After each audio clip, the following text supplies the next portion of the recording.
Hey, what's going on, internet world? It's me again for another episode. And as I was um, taking some notes on different things I'd like to eventually cover um, through this little series, I started listing down some influential books, some books that I had read at one time that I remember made a big impact on my way of thinking, or I thought had a really positive message. And so the one I wanted to bring up first is Benjamin Franklin's autobiography. So many people may be very familiar with this, and then I guess maybe for those who aren't, that might be kind of a random, like, what, Ben Franklin's autobiography? That's kind of strange. And I guess I might agree with you, but um, years ago, back in like high school, my dad recommended, or he either gave me the book or recommended I get the book.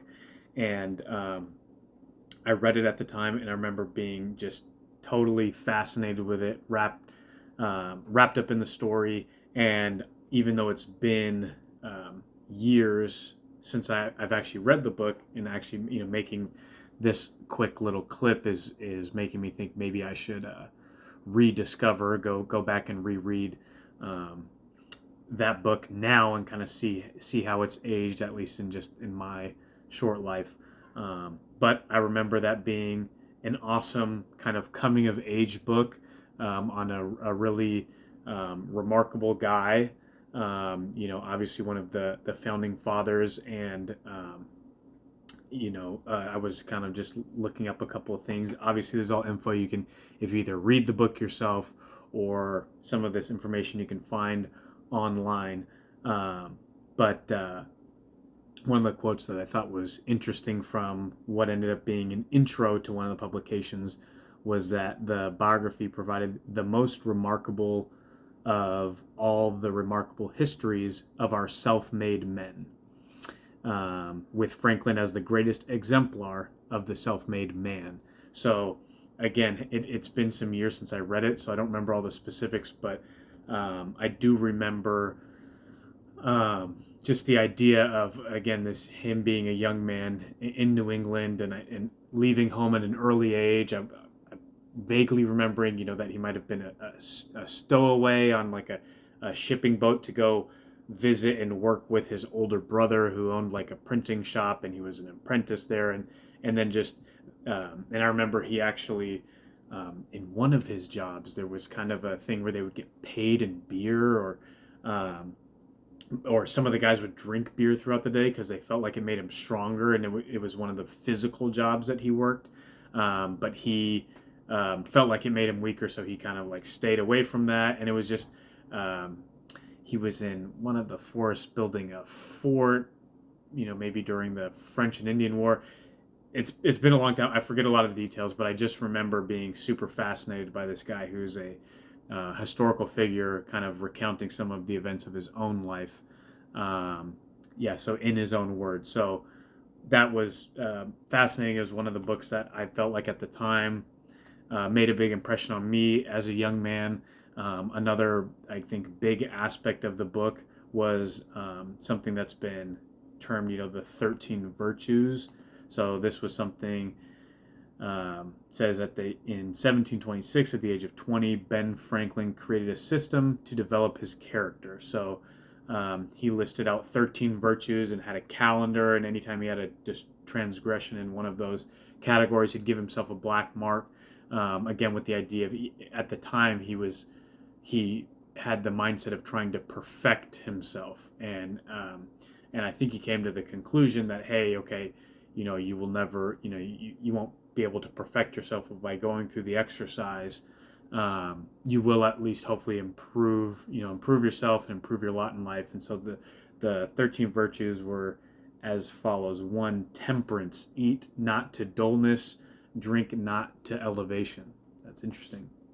2, silence, speak not but what may benefit others or yourself. Avoid trifling conversation. Interesting.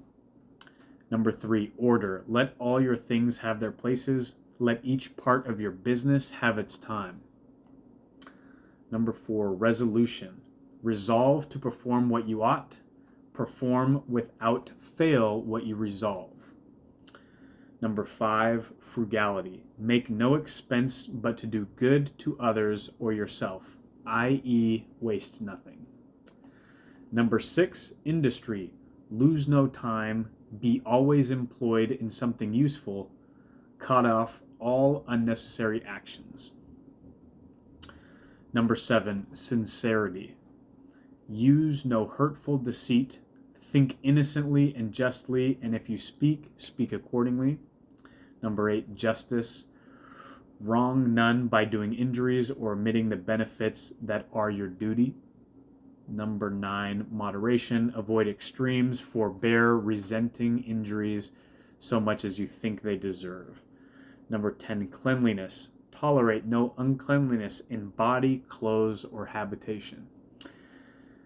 Number 11, tranquility. Be not disturbed at trifles or at accidents common or unavoidable. Number 12, chastity. Rarely use venery, but for health or offspring, never to dullness, weakness, or the injury of your own or another's peace or reputation. And number 13, humility. Imitate Jesus and Socrates. All right. Well, so those are fascinating set of virtues, and one other little story I remembered when reading off bullet point number 6 of industry, to be always employed in something useful, there was a time where again he was in the frontier. He was leading a group of men to build a fort and protect kind of their colony. Vague, people are going to roast me on the specifics, but I remember he was holding down this fort, and that he made this observation that on whenever they had a hard day's work, when the weather was good and they were able to build reinforcements and everyone was employed, that the morale among the men that he worked with was much higher, and everyone was in good spirits. And that on the days where they had pouring rain, and they weren't able to work and build up the reinforcements, and everyone just was idle for the day, that's where people got at each other's throats, and there was fights and arguments, and people were a lot testier in those moments. So just an interesting, again, recollection. So all that being said, again, I've been long-winded as I usually am, but just remembering back a book that at the time I remember made a big impact, and hopefully might be interesting to you if you haven't checked it out already. So the Autobiography of Benjamin Franklin. Hope you all enjoy it, and let me know what you think.